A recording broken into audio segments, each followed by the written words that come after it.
నేడు మీ జీవితంలో కష్టాలు మిమ్మల్ని ముంచేస్తున్నాయని భయపడుతున్నారా? మీరు క్రీస్తు అనే ఓడలో ఉంటే ఆ కష్టాలు మిమ్మల్ని ఉన్నత స్థానాలకు తీసుకెళ్తాయి. 18, 19 వచనాలు.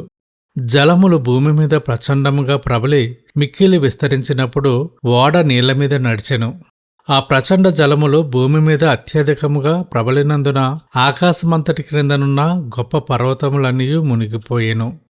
మానవుడు తరచుగా తన రక్షణ కోసం పర్వతాల వైపు, అంటే లోక సంబంధమైన ఆశ్రయాల వైపు చూస్తాడు. కానీ ఇక్కడ భూమి మీద ఉన్న అత్యంత ఎత్తైన పర్వతాలు కూడా మునిగిపోయాయి.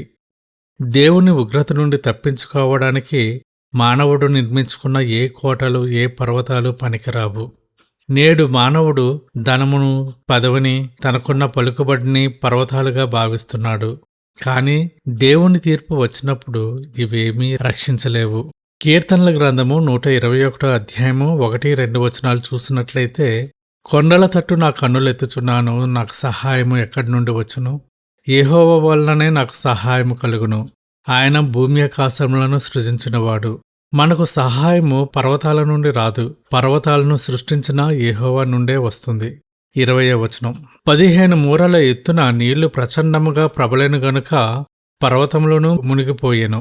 అప్పుడు పక్షులేమి, పశువులేమి, మృగములేమి, భూమి మీద ప్రాకు పురుగులేమి, భూమి మీద సంచరించు సమస్త శరీరులేమి, సమస్త నరులేమి చచ్చిపోయిరి. దేవుడు ముందుగా హెచ్చరించినట్లుగానే సమస్త జీవము అంతమైపోయింది. నోవహు 120 సంవత్సరాలు సువార్త ప్రకటించినా మానవుడు మారుమనస్సు పొందలేదు. ఫలితంగా తప్పించుకోవడానికి వీలులేని మరణం సంభవించింది. 22వ వచనం.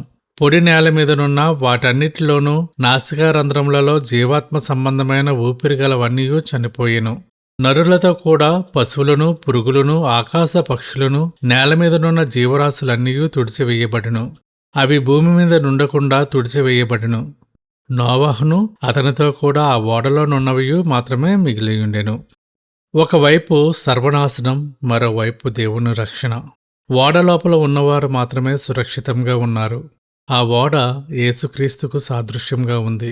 నేడు ఎవరైతే క్రీస్తునందు ఉంటారో వారు మాత్రమే రాబోయే నిత్య తీర్పు నుండి తప్పించబడతారు.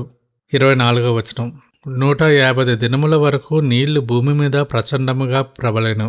దాదాపు 5 నెలల పాటు నోవహు మరియు అతని కుటుంబం నీటిపైనే ఉన్నారు. బయట ఏం జరుగుతుందో వారికి తెలియదు. కాని దేవుని వాగ్దానం మీద వారికి నమ్మకం ఉంది.